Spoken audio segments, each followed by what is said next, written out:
Hello everyone and welcome back to my channel. It's your girl Amari J, and today I am going to be doing my ATI Teas video. So this past week I actually sat and took my Teas exam and I passed it on my first time, and I'm so happy.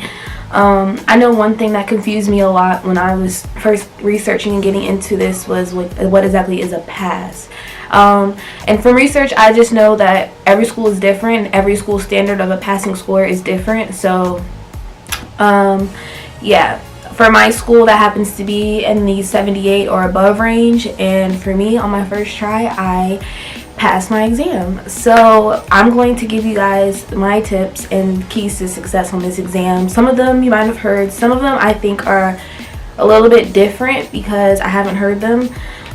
So yeah, without further ado, if you're interested in how I passed my exam and how I've had success on it, go ahead and keep watching. Okay, so the first thing I want to say is that this book I feel like is overhyped. Like, everybody and their mama said to get this book, but I used it probably once. I opened it literally once. I used it for the reading section because I was just like looking through it, going over it one day, and I was like, this is nice, but it's not really, it wasn't really, I don't know, like giving me what I needed, I feel like, to be successful. Now it might have had better things on other sections like the science section or the math section, so I do wish I would have looked over that a little bit more, but immediately I just decided this book wasn't it, at least not for me. I didn't really find it that helpful at all, so I really didn't use it that much. But yeah, to each its own. It still is a really good book. I just didn't find it as resourceful and useful as what I'm about to show you. So this book, thank Jesus for this book. Thank Jesus for them. Like, I just feel like there's no better way to learn or get material than from the source, and the source is ATI, so I feel like their book was going to be the most beneficial for me, and I feel like it was. The style of questions really matched the exam to the T. They have a practice test for every single section of the T's exam, and I found that very helpful.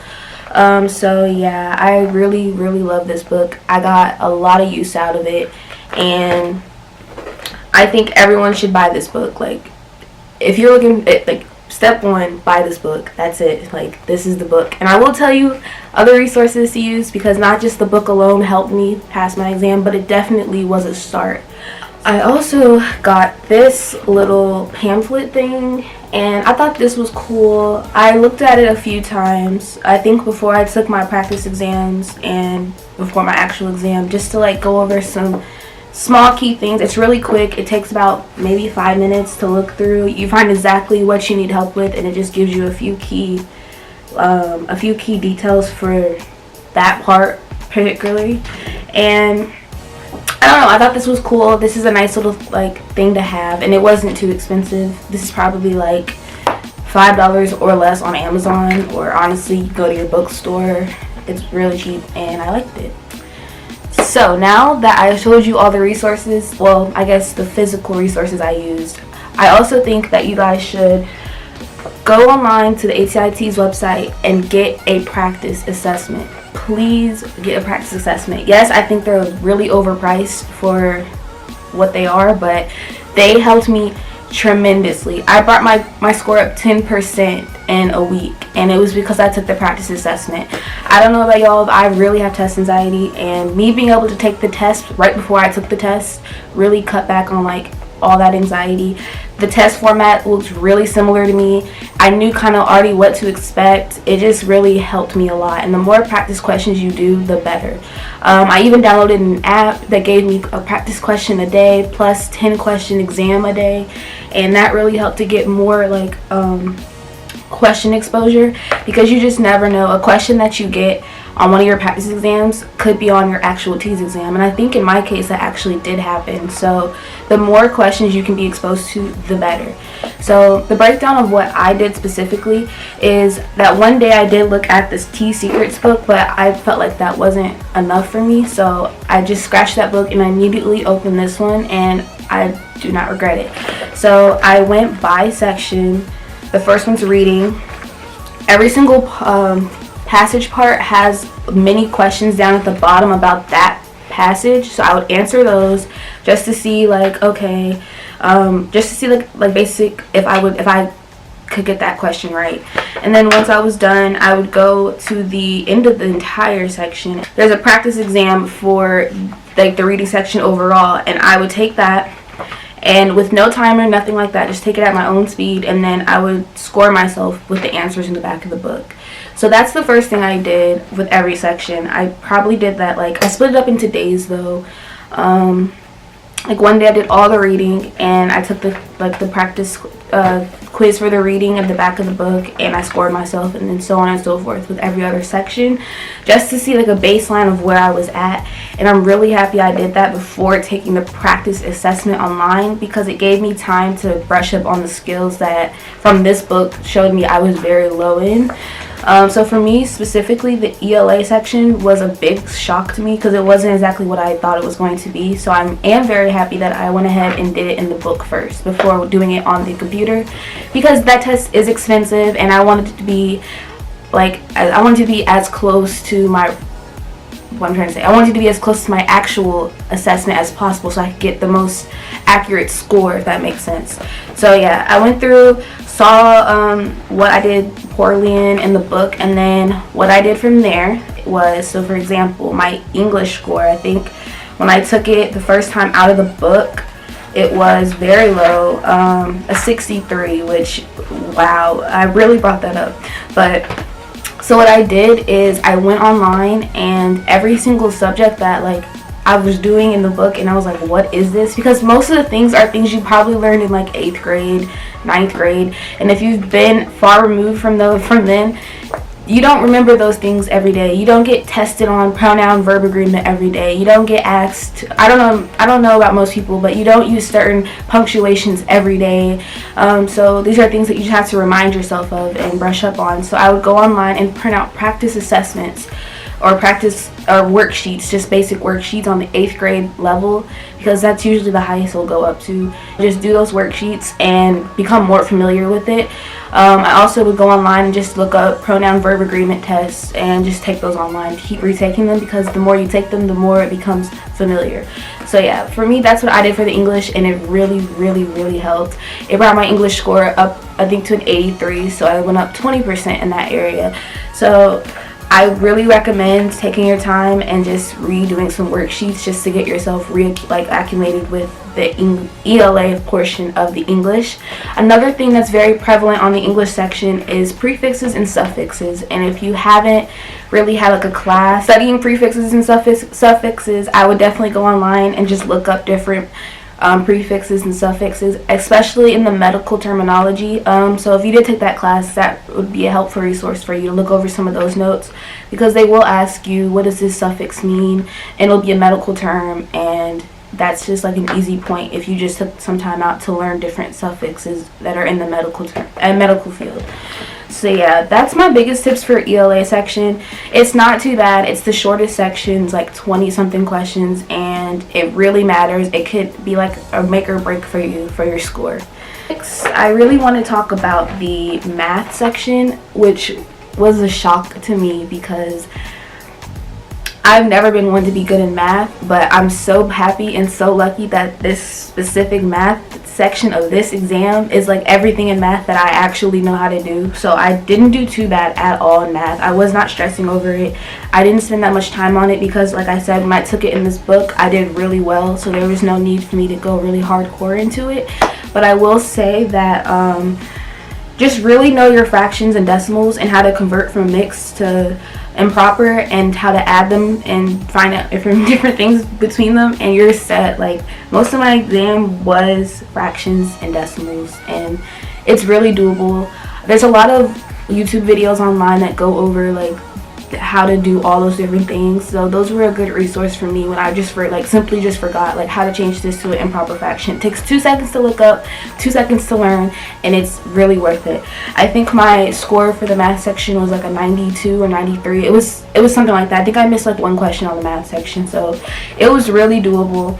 For the reading, For the reading section, I will say my biggest tip is to not second guess yourself. I know oftentimes, like I said earlier, if you're one to usually have test anxiety, that's something that you do a lot. And for me, taking the test in this book and when I took it online, the practice assessment, most of my wrong scores were, or most of my wrong answers were because I second guessed myself. And if I would have just picked my first answer, I would have like done very well. So going into the actual exam, I made sure to not change my answers whatsoever, just let it rock with what I picked, and I'm very happy I did that. My score for reading was an 83 as well, so I didn't miss too many questions. I wish I would have did a little bit better on that section, but another thing about the reading section is kind of like you have to just go strictly with what they give you. Don't use any background knowledge, don't use anything else but what's right there in front of you. So just really practice pulling information from a text will really help a lot on the reading, and just taking your time and reading very slowly and carefully. I promise you have a lot of time. When I took the practice test online, I was like, I still have like another 4 minutes for this question. Like, so yeah, it's you have more time than you think you do, so just take your time. I recommend reading the entire passage. They're really not that long. They don't take that long to read over, and it will make a difference in your answer choices. So that's what I have to say about the reading section. It's not too bad, but you just got to take your time with it. Now lastly, the big kahuna, the science, the meat of the test. So the science section, honestly, it wasn't too bad. I personally did not score very well at all in the science section. I will say that it might be due to my, I don't know how to say, like the classes I have taken in the past. So me personally, I just made sure that I had finished biology, finished chemistry, and finished anatomy before I took the exam. Every single institution is different. My school specifically, we have anatomy and physiology split into 2 different classes, so it's not A&P1, A&P2. So for me, I have not been exposed to a physiology concepts yet. So for me, I think that might be a little bit of where I lacked in the science section, because I was familiar with the anatomy of the different systems, but not so much how they all work together and things like that. So for me, what kind of helped on the science section was looking up Khan Academy videos. They're free, they're all online. You just go to khanacademy.com, click on health and medicine, and you have so many Khan Academy videos about the different systems of the body, and that really helped me learn things I have not been exposed to yet. I know had I have like taken even more time, or maybe even just waited to take the class, like physiology or other science classes, I probably would have done a little bit better in the science section, because it's either you know it or you don't. So you really just have to eliminate answers that you know aren't right and just go with your gut. So for me, that's kind of what I had to do for this. My science score was very low. It was a 53, which is what really hurt my overall grade.